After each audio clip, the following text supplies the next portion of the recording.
गरीब बेटी का महलों का ससुराल।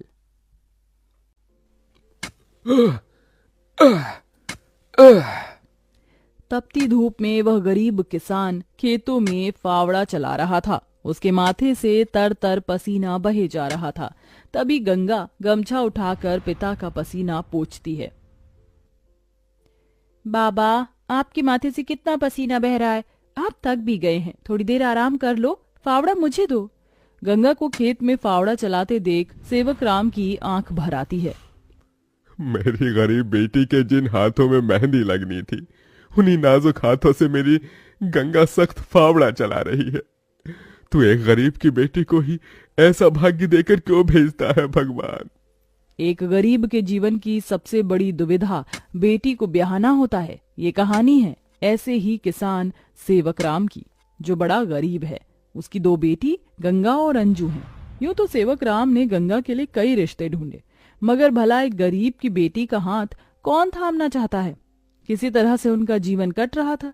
सेवक राम, उसकी बूढ़ी पत्नी जानकी और दोनों बेटी सारा दिन तपती धूप में खेत में काम करते रहे। शाम को खेत का मालिक ब्रिज वहां आया। अरे ओ सेवक राम, सारा खेत जोत दी? खेत भी जोत दिया और बीज भी बो दिया। ये ले, तेरे परिवार की आज की दिहाड़ी 250 रुपए। ये क्या मालिक, आप पैसे तो कम दे रहे हैं। पहले मेरी अकेले की दिहाड़ी आप मुझे 200 रुपए देते थे, फिर घटाकर 100 रुपए कर दिया और फिर सीधे 70 रुपए कर दिया, और उसमें भी पूरे पैसे नहीं दे रहे हैं। मैं, मेरी दोनों बेटी और पत्नी को मिलाकर हम कुल 4 जन आज खेत में दिन भर जर मर कर खटे हैं। अरे 30 रुपए ही तो कम है, उसमें क्या तू खरीद लेगा? है एक एक रुपया भी मेहनत से कमाना पड़ता है मालिक। फिर ब्रिज बाकी के 30 रुपए भी सेवक राम को दे देता है, जिसके बाद वह अपनी मढ़ई में आ जाते हैं और गंगा सबको खाना बनाकर खिलाती है और एक फटे गुदरी पर पूरा परिवार जमीन पर लेट जाता है। मगर एक पिता होते हुए सेवक राम चिंता में सो भी नहीं पाता। वह रात भर आंसुओं से बिछौना भिगोता है। अजी, आप अभी तक जाग रहे हैं? जिसके घर में जवान बेटी ब्याहने को हो, वो कैसे सोए? जाने मेरी गरीब बेटी के भाग्य में क्या लिखा है। भगवान ने सभी के घर आंगन में भाग्य जाग रहे हैं, मगर मेरी मढ़ई के आंगन में मंडप कब बनेगा? अजी, तुम चिंता मत करो, भगवान ने कहीं न कहीं जोड़ी बनाई होगी। सेवक राम का यही दुख कम न था। अभी तो और भी कठिनाई आने को थी। अगले दिन जब चारों खेत में पहुंचे कि तभी, क्यों रे सेवक, कल तू तेजी ने खरीद ली? तभी अंजू ने गंगा से कहा, दीदी, अब हम क्या खाएंगे? खेत बोकर ही तो थोड़े बहुत पैसे मिलते थे। सेवक राम अपने परिवार को लेकर लौट आया। वह दिन रात चिंता में गलने लगा। ऐसे घर कैसे चलेगा प्रभु? कैसे होगी गंगा की शादी? और शादी नहीं हुई तो लोग मेरी गंगा को जाने क्या क्या नाम देंगे, क्या क्या ठहराएंगे जानकी। मैं काम ढूंढने जा रहा हूँ। बाबा, मैं भी आपके संग चलूंगी। दोनों काम ढूंढते एक बड़े से मिल में आए, जहां शिव नाम का एक नौजवान गरीब मजदूर भी काम कर रहा था। जहां मजदूर राशन की बोरी भरी मालगाड़ी खींच रहे। सेवक राम ने काम मांगा, दोनों को काम मिल गया। गंगा अपने पिता की बराबरी में काम करती। तपती धूप से अक्सर उसके पांव और हाथ में मालगाड़ी खींचने से छाले से पड़ जाते, तो वहीं घर आकर वह अपनी माँ का हाथ बटाती। आप ही अपनी चक्की पीसती, कड़ी धूप में सड़कों से गोबर बीन कर लाती, उपले बनाती। एक दिन मालगाड़ी खींचते वक्त शिव उसकी मदद करता है। काका, क्या मैं आप दोनों के साथ खाना खा सकता हूँ? बड़ी भूख। ये कहते हुए गरीब गंगा अपने प्याज और रोटी में से उसे भी देती है और हिचक से भरकर कहती है, माफ कीजिएगा, आपको खिलाने के लिए हमारे पास कोई पूरी पकवान तो नहीं है, जो है यही खा लीजिए। शिव वह रूखा सूखा भी हंसकर खाने लगा। अब अक्सर शिव उनकी मदद कर देता। उसकी अच्छाई गंगा के मन को भाने लगी और एक दिन शिव ने कहा, काका, अगर आप मुझे इस काबिल समझे तो मैं आपकी बेटी का हाथ थामना चाहता हूँ। बेटा, मेरी गरीब बेटी को तुम जैसा मेहनती जीवन साथी मिलेगा। मुझे तुम पसंद हो बेटा। गरीब सेवक राम की दिली इच्छा तो थी कि गंगा को बड़ा और अच्छा घर द्वार मिले, मगर उसके मन में शिव को लेकर भी एक संतोष था। मगर सेवक राम ने जो कभी सोचा भी नहीं था, अगले दिन वो हुआ। कई बड़ी गाड़ियां लाइन से उसके चौखट पर आईं और शगुन से भरी थालियों के साथ शिव अपने परिवार के संग उनके घर आया। उनके महंगे कपड़े लत्ते देख एकदम महलों में रहने वालों से थे। शिव के संग उसके माता पिता पृथ्वीराज, वसुंधरा और बहन योगिता थी।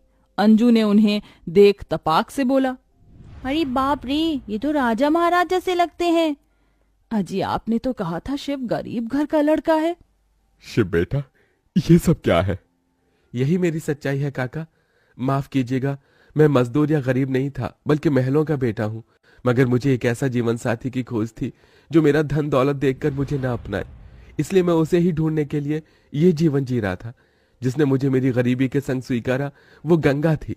इसलिए मेरे महलों की दुल्हन गंगा होगी। गंगा बनोगी मेरे महलों की बहू और मेरे बेटे की दुल्हन? अपनी गरीब बेटी के लिए महलों से आया रिश्ता देखकर सेवक राम बड़ा रोया। भगवान, तूने मेरी फटी झोली में इतनी खुशियां डाल दी। मेरी बेटी महलों की दुल्हन बनेगी। हर बाप चाहता है कि वो अपनी बेटी का हाथ जिसके हाथ में दे वो उसे रानी बनाकर रखे। अब मेरी बेटी सचमुच में महलों की रानी बनेगी। समझे जी, मंगनी कर ले। मगर इतनी छोटी सी मढ़ई में सब कैसे होगा? ये तो टूटी फूटी है। आप लोगों के दिलदार लोग रहते हैं तो ये महलों से बढ़कर है। इसके बाद सेवक राम के छोटे से मढ़ई में उसकी गरीब बेटी की मंगनी होती है, जहां और थोड़े दिन के बाद बड़े ही धूमधाम के साथ गंगा की शादी होती है, जहां वह मंडप में मन ही मन कहती है, हे गौरी मैया, आपका धन्यवाद जो आपने मुझको मनचाहा वर दिया। इसके बाद गंगा विदा होकर अपने महलों के ससुराल में आ जाती है, जो दुल्हन के जैसा सजा हुआ होता है, जहां कई नौकर चाकर शाही अंदाज में उसके स्वागत में खड़े थे। तभी महंगे से लहंगे में ननद योगिता ने कहा, आइए भाभी, आपके महलों के ससुराल में आपका स्वागत है। जैसे ही योगिता गाड़ी से उतरती है, तभी नौकर चाकर थाली में फूल लिए खड़े उसके स्वागत में फूल बिछाए जाते हैं। जहां कल तक उसके पांव को कांटों की चुभन मिली थी, आज वह महल की दुल्हन बनकर फूलों में बदल चुके थे। जहां महल के द्वार पर सास वसुंधरा ने स्वागत किया, आओ हमारे महलों की दुल्हन, तुम्हारा स्वागत है। इस सोने की कलश को अपने दाहिने पांव से गिराकर अंदर आ जाओ। जी माँ। गंगा ने कलश गिराकर स्वागत किया। तभी ससुराल वालों ने उसे अनेकों तोहफे दिए। गंगा बहू, ये हार पिछले कई पुश्तों से हमारे महल में चला आ रहा है। अब तुम इसकी हकदार हो। भाभी, ये तोहफा मेरी तरफ से और ये तोहफा मेरी ओर से बहू। गीता दे रही हूँ। मैं जानती हूँ तुम इस महल का मान बढ़ाओगी। गंगा ने गीता को माथे से लगाया और फिर सास ससुर का आशीर्वाद लिया। माँ जी, बाबूजी, मुझे आशीर्वाद दीजिए ताकि मैं इस महल का मान निभा सकूं। सदा सुहागन रहो, जुग जुग जीती रहो। फिर गंगा विदाई में दिए अपनी गठरी को संग लिए शिव के साथ कमरे में आ गई, जहां आलीशान बड़ा कमरा, ऐशो मखमल का बिछौना और सब कुछ था, जिसे उस गरीब दुल्हन की आंखें देखती रह गईं। कैसा लग रहा है महलों के ससुराल में आकर? खुशी से गंगा की आंखें भर आईं। उसने कहा, यकीन नहीं होता, भगवान ने एक बार में ही इतनी खुशी दे दी। शिव, सब एक सपने जैसा लग रहा है। अब यही तुम्हारी दुनिया है। उस रोज जमीन पर सोने वाली गंगा मखमल के बिछौने पर सोई। अगले दिन वह नहा धोकर नीचे आई, जहां खाने की शाही मेज लगा हो। बैठो, खाना खाओ। तभी नौकर ने गंगा को खाना परोसा। एक निवाला खाते ही गंगा को अपनी संघर्ष भरी जिंदगी और याद आ गई। उसकी आंखों से आंसू छलक गए। क्या हुआ गंगा बहू, खाना अच्छा नहीं बना? नहीं माँ जी, बहुत अच्छा बना है। बस ये सब खाने के तो एक गरीब की ख्वाहिश होती है। मैं बहुत खुश हूँ। बस चाहती हूँ कि हर लड़की को उसके सपनों का ससुराल मिले, जैसे मुझे मिला। थोड़े दिन में गंगा अपने महलों के ससुराल में सुखी से रहने लगी। किसी गरीब की बेटी को चुनकर हम भी ये पुण्य कमा सकते हैं।